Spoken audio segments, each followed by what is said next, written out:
ஓம் யதாக்னே தாகிஹா சக்தி ராமகிருஷ்ணே ஸ்திதாகியா சர்வவித்யா ஸ்வரூபாம் தாம் சாரதாம் பிரணமாம்யகம்.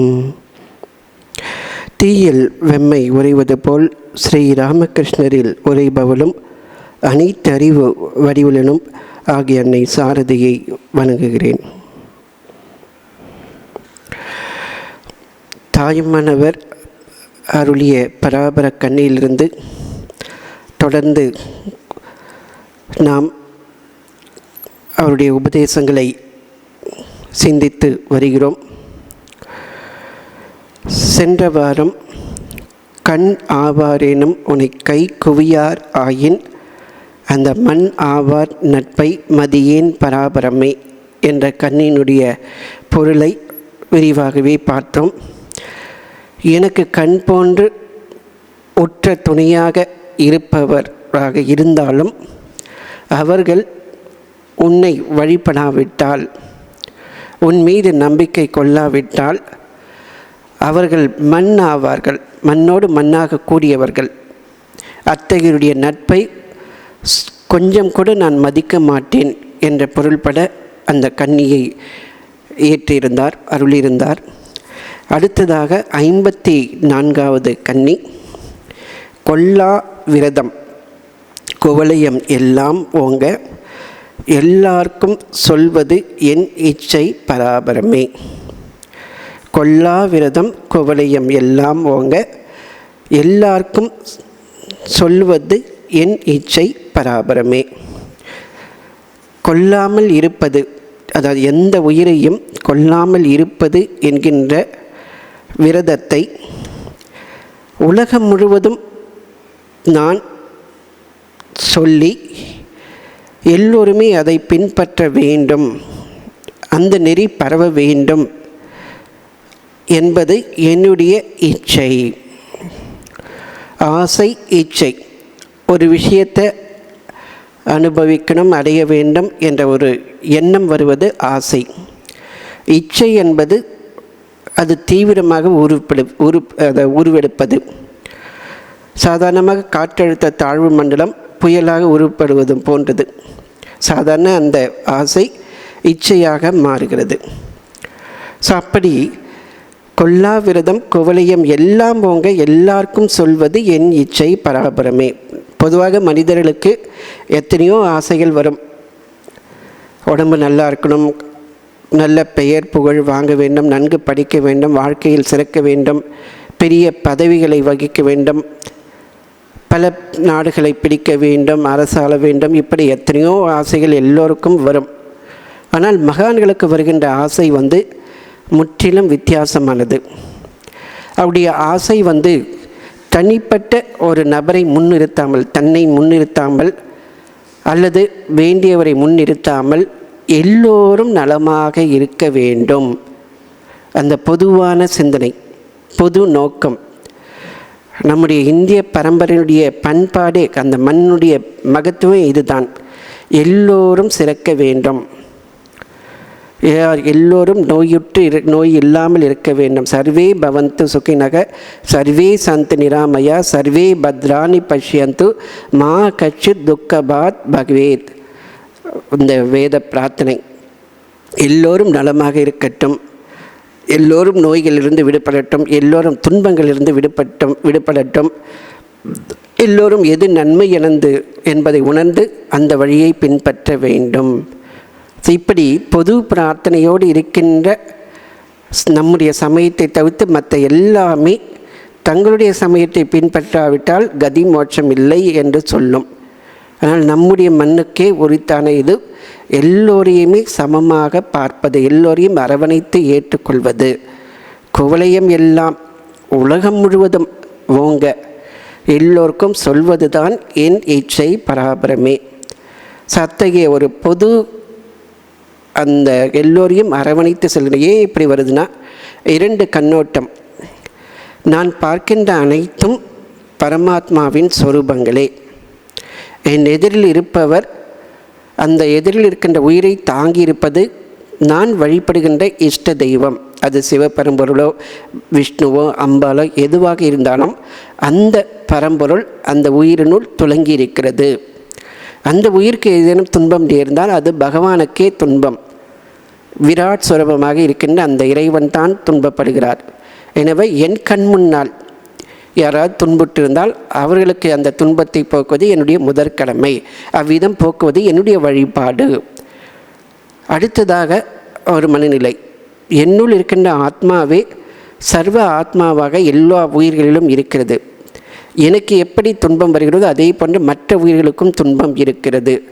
அந்த துன்பத்தை நான் முடிந்த அளவுக்கு போக்க வேண்டும். என்னுடைய சக்திக்கு உட்பட்ட வகையில் நான் அதை போக்க வேண்டும். இந்த இரண்டு கண்ணோட்டத்தோடு மகான்கள் இருப்பதால் தான் வாடிய பயிரை கண்ட போதெல்லாம் மனம் வாடினேன் என்று மகான்கள் பாடுகிறார்கள். ஸோ எல்லாவற்றிலும் அந்த பரம்பொருளை உணர்ந்திருக்கின்ற அந்த ஒரு அனுபூதி இருப்பதால் தான் இவ்விதம் அவர்களால் சொல்ல முடிகிறது. இல்லாவிட்டால் என்னுடைய நெறியை பின்பற்றுபவன் இந்த நிலையை அடைவான், இல்லாதவன் சாவான் அப்படின்ற மாதிரி எதிர்மறையான ஒரு சிந்தனை இருக்கும். அது வளர்ச்சி இன்னும் முழுமை பெறவில்லை. முழுமை என்பது அனைத்தையும் அரவணைத்து கொள்வது. எனவே இங்கே கொல்லாவிரதம் குவலயம் எல்லாம் ஓங்க எல்லாருக்கும் சொல்வது தான் என் இச்சை பராபரமே. இந்த கொல்லுதல் அப்படின்னாக்கா ஒரு உயிரை அழிப்பது, பலவந்தமாக அந்த உயிரை பறிப்பது. அந்த விரதம் என்பது ஒரு உயர்ந்த நோக்கத்திற்காக தன்னை வருத்தின்னு சொல்ல முடியாது, ரொம்ப வருத்தம் இல்லாமல் தான் அன்றாட கடமைகளை அன்றாடம் செய்து வருகின்ற அந்த ஒரு கால நேரத்தை ஒரு அரை நாளோ இல்லை முழு நாளோ அல்லது ஒரு வாரமோ ஒரு மாதமோ விரதம் இருந்து ஒரு நோக்கத்துக்காக இருப்பது. 48 நாட்கள் அந்த ஐயப்ப சுவாமிக்கு விரதம் இருந்து போவது. இப்படி ஒரு உயர்ந்த நோக்கத்திற்காக தன்னுடைய புலன் இன்பங்களிலிருந்து சற்று விடுவித்து மனத்தை அந்த உயர் லட்சியத்திற்காக வைப்பது விரதம். இந்த விரதத்தில் பார்த்தீங்கன்னா நிறைய நோக்கங்கள். விரதம் இருப்பதன் மூலம் நமக்கு வேண்டுகின்ற அந்த பலனை பெற வேண்டும் என்ற ஒரு நோக்கத்தோடு இருப்பது தான் பெரும்பாலும் விரதம் இருக்கிறோம். நிறைய விரதங்கள், கந்த சஷ்டி விரதம், பிரதோஷ விரதம், ஏகாதசி விரதம், பௌர்ணமி, அமாவாசை, இது போன்று விரதம் இருக்குவதை நாம் பார்க்கலாம். பிற மதங்கள்லேயும் விரதம் இருப்பதை பார்க்கலாம். இந்த விரதத்தில் பொதுவாக பார்த்திங்கன்னா நம்ம சாஸ்திரங்களில் அதிகமாக, அதாவது கொஞ்சம் குருவோடு சேர்ந்து அந்த சாதனை செய்யும்போது ஒரு 8 விரதத்தை சொல்வாங்க. சந்தாபன விரதம், அதாவது குறிப்பிட்ட நாட்களுக்கு பசும் பால், தயிர், நெய், அப்புறம் கோமியம், அந்த பஞ்சகவ்யம் இதை உட்கொண்டு அனுசரிப்பது. இது உடலுடைய 5 ஆதாரங்களை தூய்மைப்படுத்துவது. இதற்காக அந்த விரதம் இருப்பாங்க. அடுத்து மகா சந்தாபன விரதம், இதை விட முன்னாடி சொன்னதை விட கொஞ்சம் அதிகமான விரதம். இதனுடைய நாட்களும் அதிகமாக இருக்கும். இதெல்லாம் யோக சாதனை பண்ணுவதற்காக இது செய்யப்படுவது. அடுத்து பிரசமத்திய கிரிச்சா விரதம், இதில் 3 நாட்களுக்கு ஒரு உணவு மட்டுமே சாப்பிடுவது, 3 நாட்கள் இரவில் மட்டுமே சாப்பிடுவது, 3 நாட்கள் பிக்ஷை எடுத்து சாப்பிடுவது, 3 நாட்கள் உணவே ஏற்காமல் இருப்பது. இது போன்ற ஒரு விரதம். அடுத்து அதிகிரிச்சா விரதம், அது இதைவிட அதிகமான நாட்களும் அதிகமான விரதம் இருக்கின்ற விரதம். அடுத்து பராக விரதம், இது குறிப்பிட்ட நாட்களில் உணவையும் நீரையும் தவிர்த்து நிர்ஜல உபவாசம் இருப்பது. அடுத்தது தப்த கிரிச்சா விரதம், இது சூடான நெய், சூடான பால், சூடான நெய் இதை மட்டுமே குறிப்பிட்ட காலத்தில் சாப்பிடுவது. அப்புறம் பதகிரிச்ச விரதம், இது மேற்கொண்டு நாம் ஏற்கனவே சொன்ன அந்த தப்த கிரிச்சா விரதத்தினே இன்னொரு வடிவம், ஒரு குறிப்பிட்ட இன்னும் ஒரு அதிக காலத்தோடு அனுசரிக்கப்படுவது.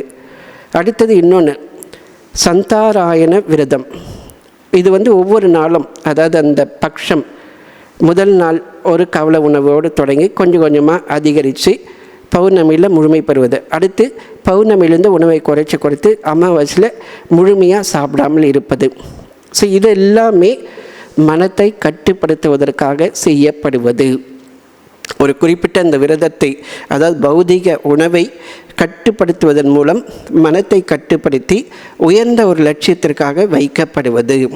ஸோ இத்தகைய விரதங்கள் எல்லாம் இதை விட இன்னும் 24 வகையான விரதங்களும் இருக்கின்றன. அதையெல்லாம் சொல்லப்போனால் நேரமே இருக்காது. இப்படி ஒவ்வொரு விரதங்களும் ஒரு குறிப்பிட்ட நோக்கத்திற்காக நம்மை, அதாவது மனத்தை இன்னும் உயர்ந்த நிலைக்கு கொண்டு செல்வதற்காக இந்த விரதங்கள் நம்முடைய முன்னோர்கள் விதித்திருக்கிறார்கள். அப்படி இருக்கும்போது இந்த விரதம், கொல்லாமை என்கின்ற விரதம், அகிம்சை, மற்ற உயிர்களுக்கு இம்சை செய்யாத அந்த விரதம் எல்லாவற்றிலும் உயர்ந்தது என்று தாயுமானவர் கருதுகிறார். ஸோ இந்த கொல்லாமை என்பது எல்லா அறங்களுடைய காட்டிலும் மிக உயர்ந்த அறம். உண்மையிலே சொல்லப்போனால் திருவள்ளுவர் இந்த கொல்லாமை என்ற விரதத்தை வாய்மைக்கு முன்னாடியே வைக்கிறார். வாய்மையை கொல்லாமை விரதத்துக்கு அடுத்ததாக தான் வைக்கிறார். அது சொல்கிறார், ஒன்றாக நல்லது கொல்லாமை மற்ற அதன் பின் சாரா பொய்யாமை நன்று. எந்த உயிரையும் கொல்லாமல் இருப்பது தான் உண்மையான நல் அறம், சிறந்த அறம். அதற்கு அடுத்தபடியாக வருவது நல்ல அறம் என்பது பொய் சொல்லாமல் வாய்மையோடு ஒழுகுவது. அதனால் மற்ற உயிர்களுக்கு ஏன் துன்பத்தை விளைவிக்கக்கூடாது, இம்சை செய்யக்கூடாது என்றால் அதன் மூலமாக நீ தான் எல்லா உயிர்களிலும் இருக்கின்றாய். உன் உயிரை போன்று மற்ற உயிர்களையும் நீ கருது. தன்னை போன்று உன்னை எல்லோரையும் அரவணைத்துக்கொள், மற்ற அனைவரையும் அரவணைத்துக்கொள். இப்படி உனக்கு எல்லோரையும் சமமாக அரவணைச்சிருந்தால் தான் உன்னால் பொய்யோ சத்தியமோ கடைபிடிக்க முடியும். முதல்ல இந்த பண்பு இருந்தால் தான் நான் எப்பவுமே வாய்மையோடு ஒழுக வேண்டும். எதற்காக பொய் சொல்கிறோம், எதற்காக கபடத்தனமாக நடக்கிறோம்? அவங்கள விட நான் கொஞ்சம் முன்னேறி இருக்கணும், அவங்கள காட்டிலும் நான் ஏதாவது ஒன்று பண்ணணும். இப்படி ஒரு போட்டை, பொறாமை. அடுத்ததாக பயம். நான் ஏதோ தவறு செய்து விட்டேன், அந்த தவறிலிருந்து விலக வேண்டும், அந்த தவற்றிலிருந்து தப்பித்து கொள்ள வேண்டும். இப்படி தன்னை முன்னிறுத்தி இருக்கின்ற அந்த உணர்வு ஏன் வருதுனாக்கா அந்த சுயநலத்தால் வருவது. அந்த சுயநலம் இல்லாமல் இருந்தால் இந்த அகிம்சை, அதாவது சத்திய விரதம் தானாகவே வந்துவிடும். சுயநலம் இல்லாவிட்டால் நீங்கள் எத்தனை சுயநலம் இருந்தால் நீங்கள் எத்தனை விரதம் இருந்தாலும் அதனால் பெரிய பலன் இருக்காது. எனவே தான் அந்த கொல்லாமை என்கின்ற விரதத்தை திருக்குறளில் அந்த திருவள்ளுவர் அப்படி சொல்கிறார். அடுத்ததாக அறநெறி சாரம்ன்ற ஒரு நூல், ரொம்ப அற்புதமான பாடல்கள் இருப்பது. அதில் சொல்கிறது அந்த கொல்லாமை விரதத்தை பற்றி, ஒன்றாக நல்லது உயிர் ஓம்பல் ஆங்கு அதன் பின் நன்று ஆய்ந்து அடங்கினார்க்கு ஈத்து உண்டல் என்று இரண்டும் குன்றா புகழோன் வருக என்று மேலுலகம் நின்றது வாயில் திறந்து. அதாவது இந்த உயிர் ஓம்பல் அது ஒன்றாக நல்லது, தன்னை போன்று எல்லா உயிர்களையும் கருதுவது, அந்த ஒழுக்கம் சிறந்தது. அதன் பிறகு நன்று ஆய்ந்து அடங்கினார்க்கு ஈத்து உண்டல், பிற உயிர்களை பாதுகாத்தல், நன்கு ஆய்ந்து அடங்கினார்க்கு. அடுத்து ஞான நூல்களை ஆராய்ந்து மனம் பொறி வழிகள் போகாமல் புலநடக்கத்தை கடைப்பிடிப்பது, அந்த புலநடக்கத்தின் மூலமாக மனதிற்கு வலிமை பெறுவது. இந்த இரண்டும் குன்றா புகழோன் வருக என்று மேலுலகம் நின்றது வாயில் திறந்து. இப்படிப்பட்டவர்கள் இந்த மண்ணுலக வாழ்க்கை முடிந்து மேலுலகம் செல்லும்போது அந்த கதவுகளை திறந்து தேவர்கள் வா வா என்று அழைப்பார்கள். ஸோ யார் அந்த அகிம்சை, எல்லா உயிர்களையும் தம் உயிர் போல் காண்கின்ற அந்த சான்றோர் பெருமக்கள், புலநடக்கத்தை கை கொண்டிருக்கின்றவர்கள், இந்த வாழ்க்கையை வாழ்ந்த பிறகு மேலுலகம் செல்லும்போது அவர்களை வரவேற்பார்கள். அடுத்ததாக திரிகடுகம், நம்முடைய பழந்தமிழ் இலக்கியத்தில் புகழ்பெற்ற ஒரு இலக்கியம். கொலை நின்று தின்று ஒழுகுவானும் பெரியவர் புல்லுங்கால் தான் புல்லும் பேதையும் இல் எனக்கு ஒன்று ஈக என்பவனை நகுவானும் இம்மூவர் யாதும் கடைப்பிடியாதார். இது எதிர்மறையான ஒரு விளக்கத்தை தருகிறது. யார் கொலை தொழில் நீங்காமல் வதைத்து வாழ்கின்றானோ, அடுத்ததாக பெரியவங்க சாப்பிட்றதுக்கு முன்னாடி தான் சாப்பிடுவேன். இப்போல்லாம் அதை பற்றியெல்லாம் கவலையே கிடையாது. அம்மா அப்பா சாப்பிட்றாங்களோ இல்லையோ, பசங்க பிடுங்கி சாப்பிட்றாங்க. அந்த பெரியவங்களுக்கு மதிப்பு கொடுக்குற அந்த ஒரு பண்பு கொஞ்சம் கொஞ்சமாக குறைஞ்சிட்டு வரதே நம்ம பார்க்குறோம். ஸோ அந்த பெரியவங்க சாப்பிட்றதுக்கு முன்னாடி சாப்பிடாம இருப்பேன், அதுக்கப்புறம் சாப்பிடுவது. அப்புறம் என்று எனக்கு ஒன்று யாராவது ஒருத்தர் எனக்கு வேணும்னு கேட்டு முடியாது இகழ்ச்சியோடு அவங்கள அவமரியாதை செய்வது, பிக்ஷை கேட்க வருவங்கிற போய் தொலை அப்படின்னு சொல்லி திட்டுறது. இப்படி யார் இப்படியெல்லாம் இருக்கிறாங்களோ இவங்க அறத்தை கடைப்பிடிக்காதவர்கள், தர்மத்தை இவர்கள் அனுசரிக்க மாட்டாதவர்கள். இந்த 3 பண்புகளும் கொண்டவர்கள். இதில் ஒன்று கடைப்பிடித்தாலும் கூட அவர்கள் தர்ம நெறிப்படி வாழ்பவர்கள் அல்ல என்பதை அறிந்து கொள்ளுங்கள்னு சொல்லி அந்த திரிகடுகம் சொல்கிறது. அடுத்து சிறு பஞ்சமூலம். பொய்யாமை நன்று, பொருள் நன்று, உயிர் நோவ கொல்லாமை நன்று, கொழிக்கும் கால் பல்லார் முன் பேணாமை பேணும் தகைய சிறிது எனினும் மானாமை மாண்டார் மனம். பொய் சொல்லாமல் இருப்பது நன்மை. அப்புறம் தன் முயற்சியால் வருகின்றவற்றை கொண்டு வாழ்க்கை நடத்துவது அதைவிட சிறந்த நன்மை. அப்புறம் பிறருடைய உயிர்களை கொல்லாமல் இருப்பது நன்மை. அப்புறம் பகைவர் முன்பு அவங்களுக்கு அடங்கி போகாமல் அவர்களை எதிர்த்து நிற்பது சிறந்தது. அடுத்து எல்லோருக்கும் நன்மை செய்வது சிறந்தது. அப்புறம் மனம் தீய வழியில் சென்றாலும் அதற்கு ஆட்படாமல் அந்த மனத்தை கட்டுப்படுத்துவது ஒருமுகப்பட்ட அந்த ஒருமுகப்பட்ட மனத்தை கொண்டவர்களுக்கு அந்த மனம் உறுதுணையாக இருக்கும் அப்படின்னு சொல்லி இந்த பண்புகள் எல்லாம் அது சொல்லுது. ஸோ இப்படி அந்த கொல்லாமை விரதத்தை பற்றி நிறைய இலக்கியங்கள் சொல்லிக்கிட்டே இருக்குது. ஸோ இது ஜஸ்ட்டு நம்ம ஒரு எடுத்துக்காட்டுக்காக இந்த 3 இலக்கியங்கள்லேருந்து நம்ம மேற்கோள் காட்டினோம். அடுத்ததாக அந்த குவலயம் எல்லாம் ஓங்க. குவலயம் என்பது முழு உலகம், எல்லா திசைகளும் 4 திசைகளும் உட்பட மேலுலகம் பௌவுலகம் அனைத்தும் ஓங்க, அந்த உயிர்கள் அந்த உலகமே ஓங்க வேண்டும். இந்த விரதம் நிறுவப்பட வேண்டும். ஒரு பகுதி மட்டுமல்ல, நான் வாழ்கிற அந்த தமிழ் தேசம் மட்டுமல்ல, பக்கத்தில் இருக்கின்ற கேரளா மட்டுமல்ல, கர்நாடகா ஆந்திரா மட்டுமல்ல, ஒட்டுமொத்த உலகத்தவர்களும் இந்த கொல்லாமை என்கின்ற விரதத்தை கடைபிடித்து ஓங்க வேண்டும், உயர்வடைய வேண்டும், மேலும் மேலும் உயர்ந்து சிறக்க வேண்டும். ஸோ அத்தகைய எல்லாருக்கும் சொல்வது என் இச்சை. அந்த ஒரு கருத்தை கொண்டு, அந்த ஒரு நோக்கத்தில் இருந்து கொண்டு இதை பற்றி நான் எல்லாருக்கும் சொல்லிக்கிட்டே இருக்கணும். அதுதான் என்னுடைய இச்சை. எனக்கு தனிப்பட்ட முறையிலையோ அல்லது பிரியமானவர்களுக்கோ தன்னுடைய தேசத்துக்கோ இல்லாமல் எல்லா உயிருக்கும் எல்லாருக்குமே சொல்வது தான் என்னுடைய விருப்பம். ஸோ இது அந்த அன்பு அது விரிந்து வளைந்து கொண்டே போவது. நம்ம ஏற்கனவே சொன்ன மாதிரி அந்த மகானுடைய மனம் அந்த அளவுக்கு விரிந்து சென்று கொண்டே இருக்கிறது.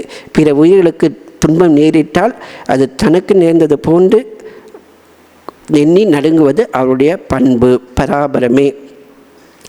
நாமம் அதாவது உருவம் அருவம் அனைத்தையும் கடந்தவர், அன்பே வடிவமாக இருப்பவர், உயிர்கள் பின்னால் ஒளியாக நின்று துளங்குகின்ற அந்த இறைவா இதுதான் என்னுடைய இச்சை அப்படின்னு சொல்லி அவர் சொல்கிறார். ஸோ இப்படி பார்க்கும்போது இந்த அகிம்சை கொல்லாமை என்பது மிக உயர்ந்த விரதமாக தாய்மானவர் நமக்கு முன்னே வைக்கின்றார். அனைத்தையும் தன் உயிர் போல் கண்டால் நமக்கு பிற உயிர்களிடத்தில் விருப்போ வராது. சமமான மனநிலை நமக்கு வாய்க்கும், அந்த சமத்துவ நிலை ஓங்கும். அது குறிப்பிட்ட அதாவது என்னுடைய இனத்தவர் மட்டுமே, என்னுடைய நாட்டவருக்கு மட்டுமே என்றில்லாமல் உலகம் முழுவதுமே பார்க்கின்ற அந்த கண்ணோட்டம். இந்த கண்ணோட்டம் இருக்கும்போது நாடு என்கின்ற அந்த ஒரு பிரிவு நீக்கப்படுகின்றது. மொழி, இனம், தேசம் என்ற எல்லைகள் உடைத்தெறியப்படுகின்றது. இங்கே இருப்பது இறைவை தவிர்த்து வேறு எதுவுமே இல்லை. இந்த நாடு, மனிதர்கள், இனம் எல்லாமே மனிதர்கள் விதிக்கப்பட்டது. உயர்ந்த கண்ணோட்டத்தில் பார்க்கும்போது அனைத்துமே நீக்கமறை நிறைந்திருக்கின்ற அந்த இறை சொரூபங்களே. ஸோ இப்படி உலகம் தழுவிய அன்பாக நாம் நம்முடைய மனத்தை மாற்றிக்கொள்ள வேண்டும், விரிவடைந்து செல்ல வேண்டும். ஸோ இத்தகைய ஒரு கண்ணோட்டத்தை நாம் பெற வேண்டும். ஆன்மீக சாதகர்கள் அனைவருமே பெற வேண்டும். அந்த அன்பு என்பது இருக்க வேண்டும். அந்த அன்பில் எந்த ஒரு நிபந்தனையும் இருக்கக்கூடாது. இந்த கொல்லாமை விரதத்தை பூண்டுவதால் எனக்கு இது வேண்டும் என்று அவர் கேட்கவில்லை. இந்த நோக்கத்திற்காக நான் இந்த விரதத்தை மேற்கொண்டிருக்கேன் கேட்கவில்லை. எல்லோரும் சிறந்து ஓங்க வேண்டும், எல்லோருமே நன்கு இருக்க வேண்டும். இப்படி அவருக்கு அந்த ஒரு உயர்ந்த கண்ணோட்டத்தோடு அவர் சொல்கின்றார். ஸோ அப்படி அத்தகைய ஒரு விரதத்தை இவர் மேற்கொண்டிருக்கிறார். அந்த பகவத்கீதையில் எடுத்துக்கிட்டீங்கன்னாக்கா தெய்வ அசுர சம்பத் விபாக யோகத்தில் எடுத்த உடனேயே அந்த நற்குணங்கள் தெய்வீக குணங்கள்னு சொல்லும்போது அகிம்சையைத்தான் பகவான் சொல்கிறார். அகிம்சை, சத்தியம், அக்ரோதம் அப்படின்னு ஆரம்பிக்கிறார். ஸோ இந்த அகிம்சை என்பது பரம தர்மமாக நம்முடைய சாஸ்திரங்களில் சொல்லப்பட்டிருக்கிறது. அடுத்ததாக சர்வபூத ஹிதே ரதாகான்னு சொல்லி ஒரு இடத்துல சொல்கிறார் கீதையில். எல்லா உயிர்களுக்கும் நன்மை செய்கின்ற அந்த சிறந்த யோகி எங்கே இருந்தாலும் என்னிடத்தில் இருக்கின்றான்.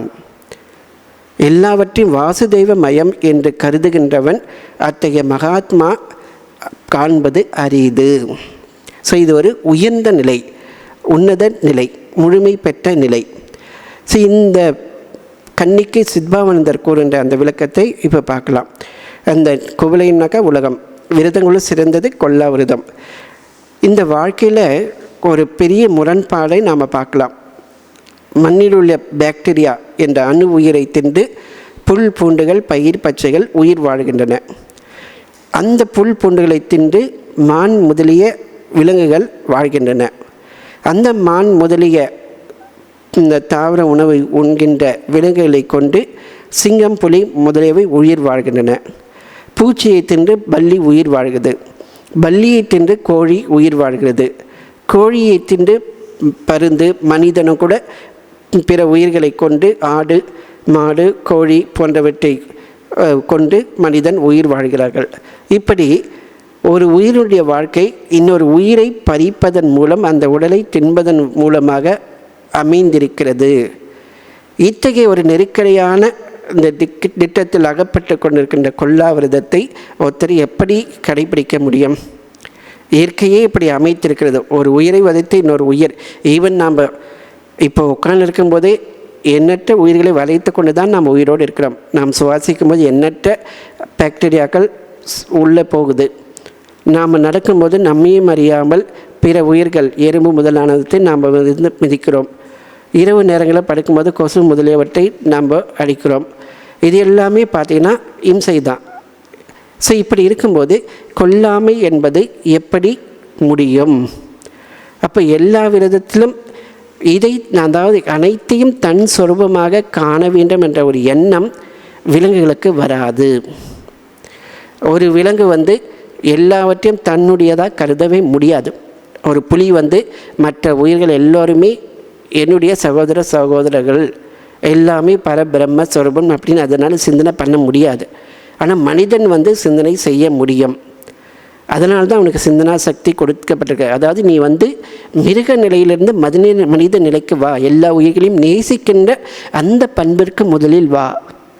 எல்லா உயிர்களையும் நீ நேசித்தால்தான் அதை தாண்டி தெய்வ நிலைக்கு நீ உயர்ந்து செல்ல முடியும். இன்னும் நீ மிருக நிலையிலே இருந்தால் இன்னும் நீ கீழே தான் போக முடியும்.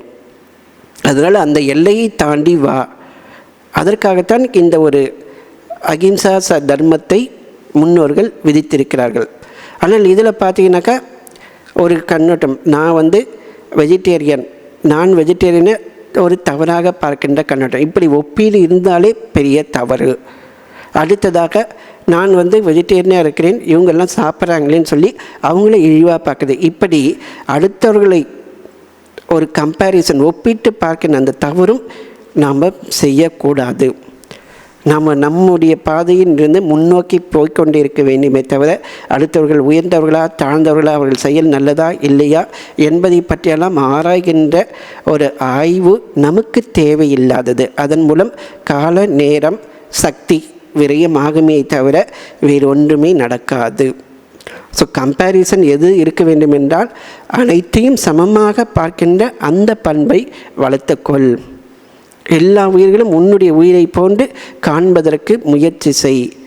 ஸோ அத்தகைய ஒரு விரதத்தை நீ மேற்கொள்ளு என்று நம்முடைய முன்னோர்கள் சொல்கிறார்கள். ஸோ இந்த கொல்லா விரதம் மனிதனுக்கு மட்டும்தான் முடியும்.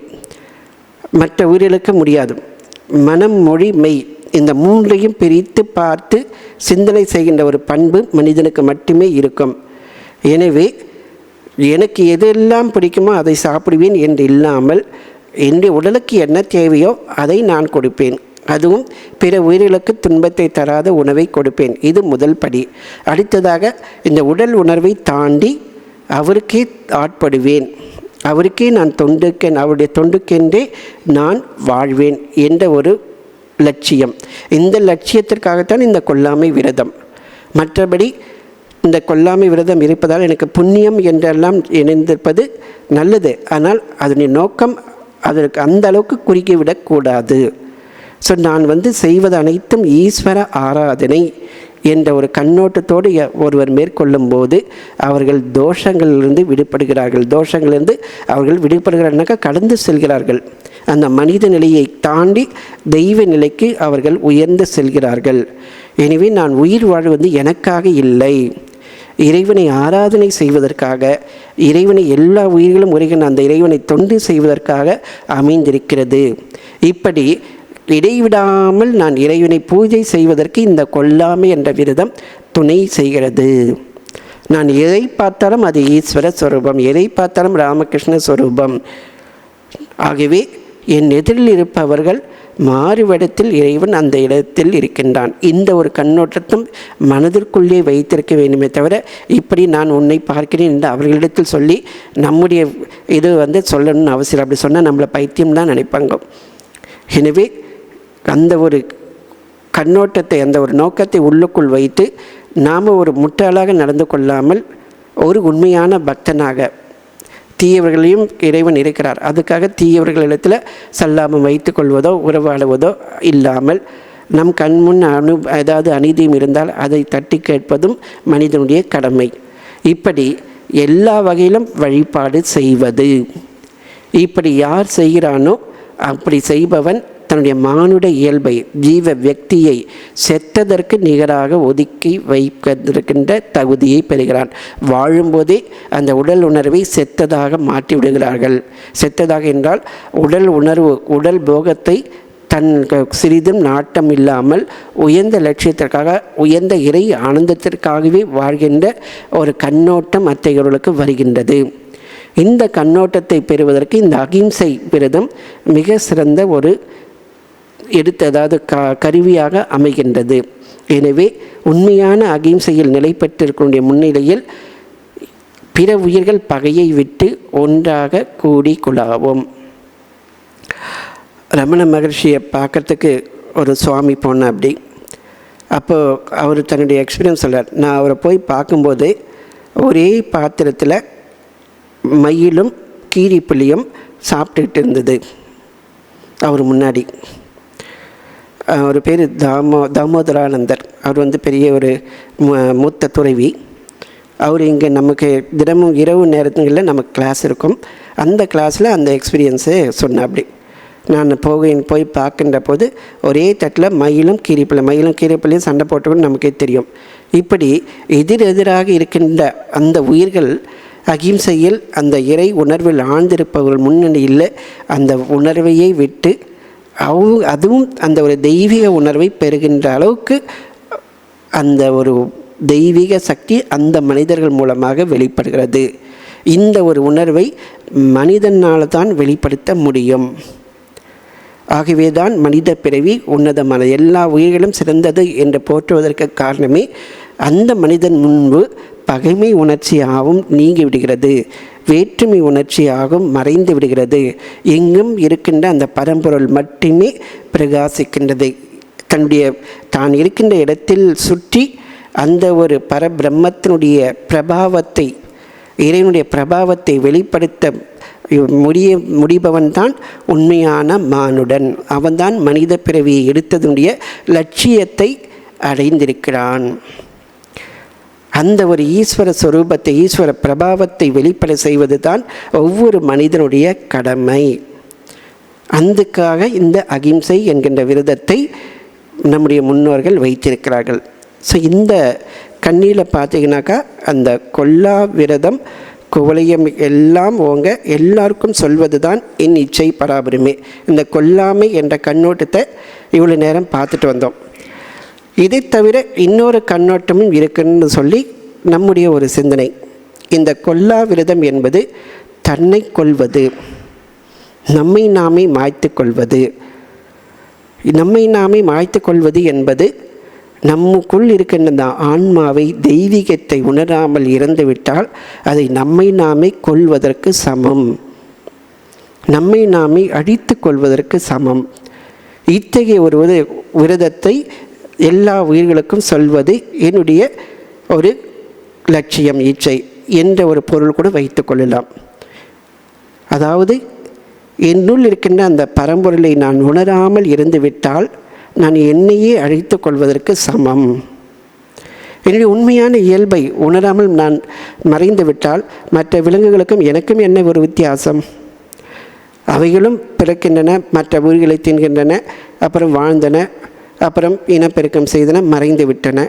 அதே போன்று நான் வாழ்ந்தால் எனக்கும் அவைகளுக்கும் என்ன ஒரு வித்தியாசம்? ஒரு வித்தியாசமும் இல்லை. ஆகவே எனக்குள் இருக்கின்ற அந்த ஆன்மாவை, அந்த பரம்பொருளை, அந்த தெய்வீகத்தை நான் உணராமல் நான் மடிந்து விட்டால் அதனால் ஒரு பிரயோஜனம் இல்லை. அதை என்னை நானே அழித்து கொள்வது. ஆகவே மானுடர்களே, உங்களுள் உரைகின்ற அந்த தெய்வீகத்தை உணர்ந்து கொள்ளுங்கள், விழித்து கொள்ளுங்கள். சுவாமிஜி அதை விழிப்புணர்வு உணர்த்துவதற்காகவே தோன்றினார். Arise awake and stop not till the goal is reach. எழுந்திருங்கள், விழித்திருங்கள், லட்சியத்தை அடையும் வரை நில்லாது செல்லுங்கள். பகவான் ஸ்ரீராமகிருஷ்ணருடைய வாழ்க்கையினுடைய சாரமே விழிப்புணர்வு பெறுங்கள், ஆன்ம விழிப்புணர்வை பெறுங்கள். தெய்வ திருமூவருடைய லட்சியமே மனிதர்களுக்கு இந்த ஆன்ம விழிப்புணர்வை ஏற்படுத்துவது. இந்த ஒரு விழிப்புணர்வை, அதாவது தன்னை அறிந்து கொள்ளாமல் மறைவது என்பது தற்கொலைக்கு சமம், தன்னை அழிப்பதற்கு சமம் என்று பொருள்பட இருக்கின்ற உபநிடதங்களிலிருந்து பல மந்திரங்கள் இருக்கின்றன. ஆல்மோஸ்ட் எல்லா உபநிடதங்களும் அந்த ஆன்ம அனுபூதியை பற்றி அற்புதமாக எடுத்து கூறுகின்றன. அப்படி கூறும்போது சில உபநிடதங்களில் இந்த கருத்தை பிரதிபலிக்கின்ற மந்திரங்கள் இருக்கின்றன. அந்த மந்திரத்தில் ஒன்று கேன உபநிடதம். அதில் வருகின்ற 5வது மந்திரம், இங்கேயே ஆன்மாவை அறிந்தால் வாழ்க்கையில் உண்மையான நிறைவு ஏற்படுகிறது, இல்லாவிட்டால் மாபெரும் இழப்பு. விழிப்புணர்வு பெற்றவர்கள் எல்லா உயிர்களிலும் ஆன்மாவை உணர்கிறார்கள். அத்தகையோர் இந்த உலகிலிருந்து விடுபட்டு மரணமில்லா பெருநிலையை அடைகிறார்கள். இக சேத வேதீத சத்தியமஸ்தி ந சேதி ஹாவேதின் மகதி வினஷ்டி பூதேஷு பூதேஷு விசித்திய தீராக பிரேத்தியா அஸ்மால் லோகாத் அமிர்தா பவந்தி. இங்கேயே, அதாவது வாழ்கின்ற போதே யார் ஒருவன் தன்னுள் உரைகின்ற ஆன்மாவை அறிகின்றானோ அவனுக்குத்தான் உண்மையான நிறைவு, பூர்ணத்துவம் உண்டாகிறது. அப்படி பூர்ணத்துவம் அடையாமல் இறைந்துவிட்டால் அது மாபெரும் இழப்பு. அந்த விழிப்புணர்வை பெற்றவர்கள், தன்னுள் இருக்கின்ற அந்த ஆன்ம விழிப்புணர்வை பெற்றவர்கள் எல்லா உயிர்களும் அந்த ஆன்மாவை உணர்கிறார்கள். அந்த கொல்லாமை விரதம் என்பது எதனால் வருகிறது என்றால், எல்லா உயிரும் தன் உயிர் போல் காண்கின்ற ஒரு நிலை. என்னுள் இருக்கின்ற அந்த ஆன்மாவை எல்லா உயிர்களும் இருக்கின்றது என்பதை உண்மையாகவே உணர்வது. அத்தகையோர் இந்த உடலிருந்து விடுபட்டால் அந்த பரம்பொருளாகிய பரமாத்மாவில் ஒன்று கலக்கிறார்கள், முக்தியை பெறுகிறார்கள். அது கேன உபநிடம் சொன்னது. அடுத்ததாக பிருகதாரணிக உபநிடம், அற்புதமான உபநிடதம். அதில் சொல்கிறார், இங்கே இந்த உடம்பில் இருந்தபடியே நாங்கள் இவ்வாறு இறைவனை அறிந்து விட்டோம். அவரை அறியாவிட்டால் அது மாபெரும் நஷ்டம். யார் அவரை அறிகிறார்களோ அவர்கள் மரணத்தை வெல்கிறார்கள், மற்றவர்கள் துக்கத்தை மட்டுமே பெறுகிறார்கள் என்ற பொருள்பட மந்திரத்தை ரிஷிகள் அருளியிருக்கிறார்கள்.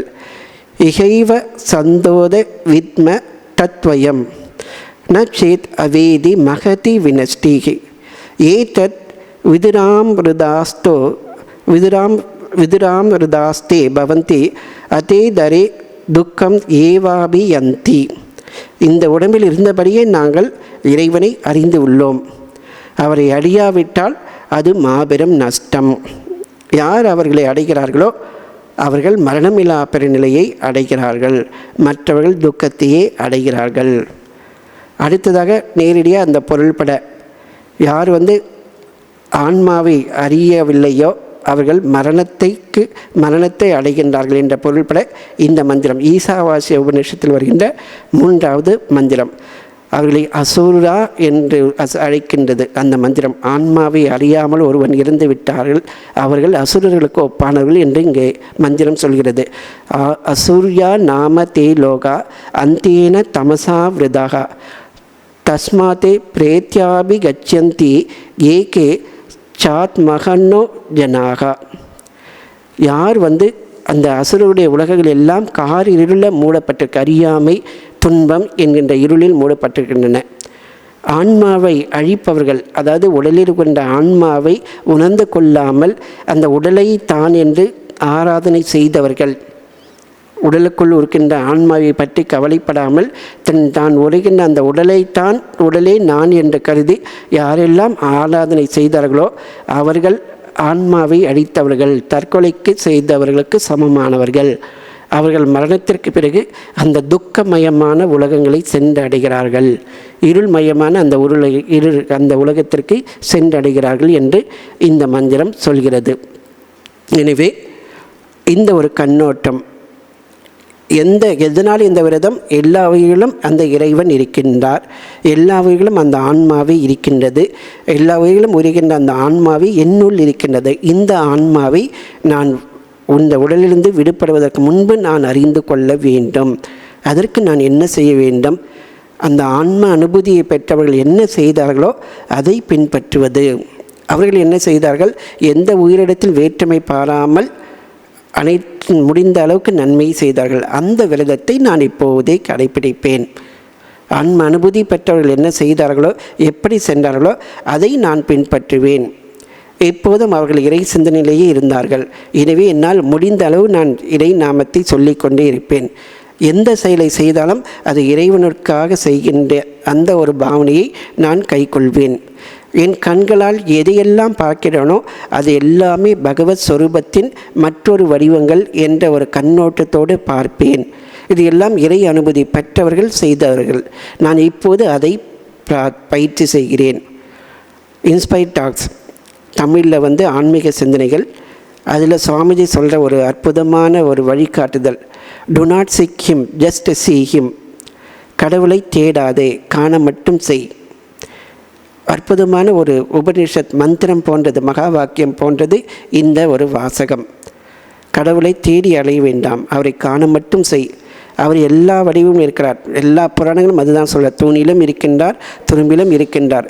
சாதாரண ஒரு தூணையே இறைவனாக உபாசனை செய்தால் அந்த தூண் வடிவில் இறைவன் வெளிப்படுகிறார். இதைத்தான் பிரகலாத சரித்திரம் உணர்ந்தது.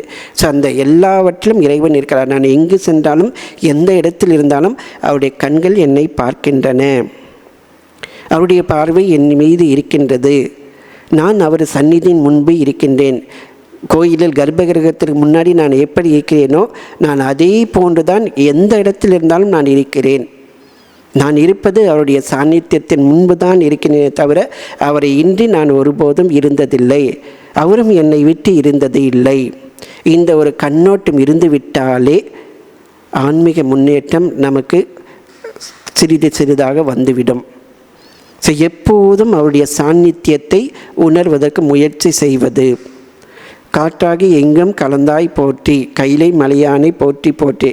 அந்த காற்று படும்போது இறைவனே அந்த காற்று வடிவில் என் மீது படுகின்றார். வெப்பம் இருக்கும்போது அந்த வெப்பமும் இறைவன் தான், குளிரும் இறைவன் தான். நான் அனுபவிக்கின்ற ஒவ்வொரு வடிவத்திலும் அந்த இறைவன் தான் இருக்கின்றான். இப்படி ஒரு கண்ணோட்டத்தை தொடர்ந்து ஒரு மாதம் முயற்சி செய்து பார்ப்போமே. அப்படி செய்தால் நிச்சயமாக ஒரு மாற்றம் நம்முள் வரும்.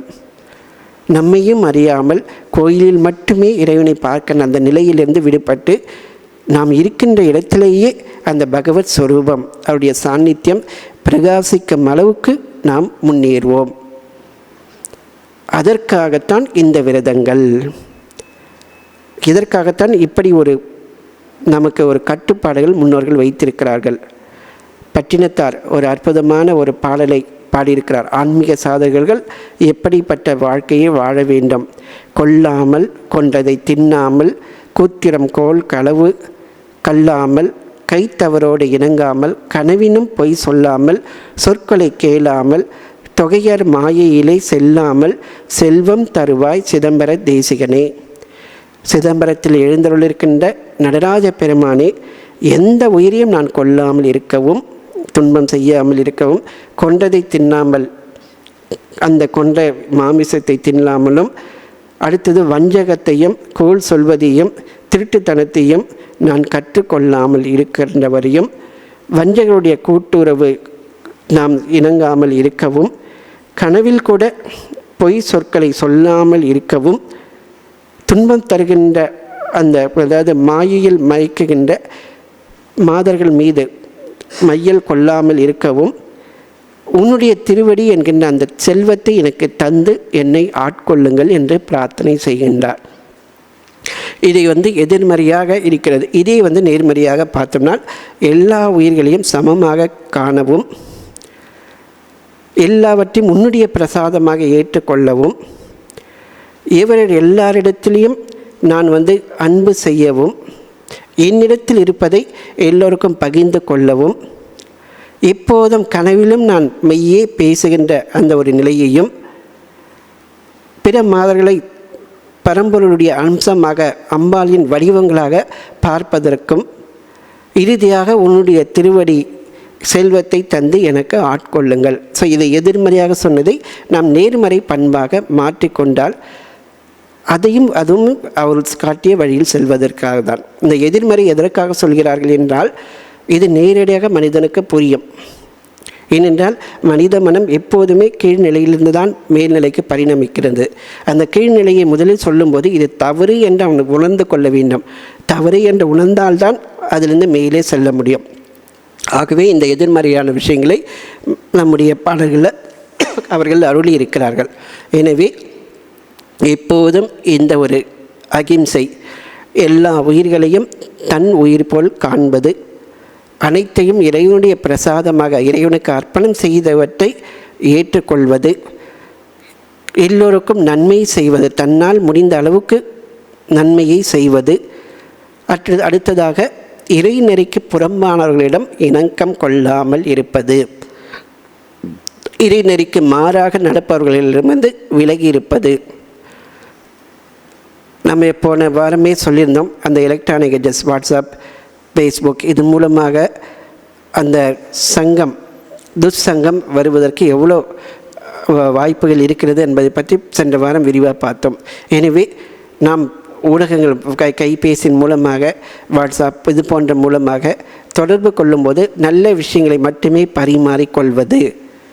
ஸோ இது போன்று நல்லதையே பரிமாறி, அடுத்தது வாழ்கின்ற வாழ்க்கையில் பேசுகின்ற சொற்கள் அனைத்துமே சத்தியத்திற்கு மாறுபடாமல் சத்தியத்தையே பேசுவது. ஏன்னா சத்தியத்தை நாம் ஒழுகினால் நம்முடைய வாயிலிருந்து சத்தியம் வார்த்தைகள் தான் வரும். எனவே முழு வாழ்க்கையும் சத்திய நிஷ்டையோடு பொருந்திருப்பது.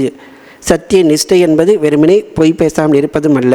எந்த செயலை செய்கிறேனோ அது முழு மனத்தோடு இறை ஆராதனையாக செய்வது. சமையல் செய்யும்போது முழு மனத்தையும் அதிலே வைத்து இது பகவானுக்கு செய்கின்ற நெய்வேத்தியம் என்ற கண்ணோட்டத்தோடு செய்யும்போது, இறைவனுக்கு அபிஷேகம் செய்தால் என்ன பலன் கிடைக்குமோ அதே பலன் சமையல் செய்யும்போதும் நமக்கு கிடைக்கும். எனவே இந்த ஒரு கண்ணோட்டத்தை பெறுவது. இப்படி இருக்கும்போது நம்முடைய மனம் மையல் என்பதை கொள்ளாத, காமத்திற்கு இடமே இல்லாமல் இருக்கும். எந்த பெண்ணை பார்த்தாலும் நமக்கு அவர்கள் பகவதியினுடைய வடிவங்களாக தெரிவார்கள் அல்லது ஆத்மாவினுடைய சொரூபங்களாக தெரிவார்கள். எனவே நாம் இத்தகைய ஒரு கண்ணோட்டத்தை பெறுவதற்கு முயற்சி செய்ய வேண்டும். இதற்காக இந்த கண்ணோட்டம் நம்முடைய உண்மையான இயல்பை பெறுவதற்காக. நாம் ஏதோ இல்லாதது ஒன்று பெறுவதில்லை. மறைத்திருக்கின்ற திரைகளை நாம் தான் மூடி வைத்திருக்கிறோம். உடம்பு என்கின்ற ஒரு திரையை நாம் அணிந்து கொண்டு அந்த திரையை நாம் என்று கருதுவதால் நிஜமான அந்த ஆன்மாவை நாம் மறந்து விட்டோம். யாராவது நம்முடைய அந்த ஆடையை தன்னுடையதுன்னு உணர்வாங்களா? யாரும் உணர மாட்டாங்க. ஏன்னா உடம்புல போட்டிருக்கிற ஒரு ஆடை, புறத்தில் இருக்கின்ற ஆடை. அதே மாதிரி தான் இந்த உடம்பும். இந்த ஆன்மா இந்த உடம்பாகிய ஆடையை அணிந்து இருக்கிறது, அவ்வளவுதானே தவிர அதற்கும் உடைக்கும் எந்த ஒரு வித்தியாசமும் கிடையாது. அதுவும் காலகாலத்தில் அழிவது போன்று இந்த உடம்பும் அழிந்து விடுகிறது. பழைய ஆடைகளை கிழிந்து புதிய ஆடைகளை அணிவது போன்று ஆன்மா பழைய உடம்பை விட்டுவிட்டு புதிய உடம்பை ஏற்றுக்கொள்கின்றது. கீதையினுடைய ஒரு மைய உபதேசம். இந்த ஆன்மாவை அறிவதுதான் ஞானம். இந்த ஞானத்தை பெறுவதற்காகத்தான் இந்த விரதங்கள். எனவே இந்த விரதங்கள் அனைத்துமே நாம் மேலும் மேலும் முன்னேறி செல்வது, அகத்தை நோக்கி பயணித்து நம்முள் உரைகின்ற அந்த ஆன்ம பொருளை கண்டு கொள்வது. இந்த பயணத்திற்காகத்தான் இத்தனை விரதங்கள்.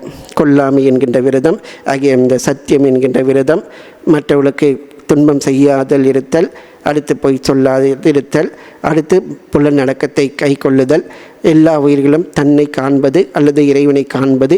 இப்படி இந்த விரதத்தை மேற்கொள்வதன் மூலமாக மனித இயல்பை கொஞ்சம் கொஞ்சமாக நாம் கடந்து அந்த ஆன்ம இயல்பை, தெய்வீக இயல்பை நாம் பெற வேண்டும்.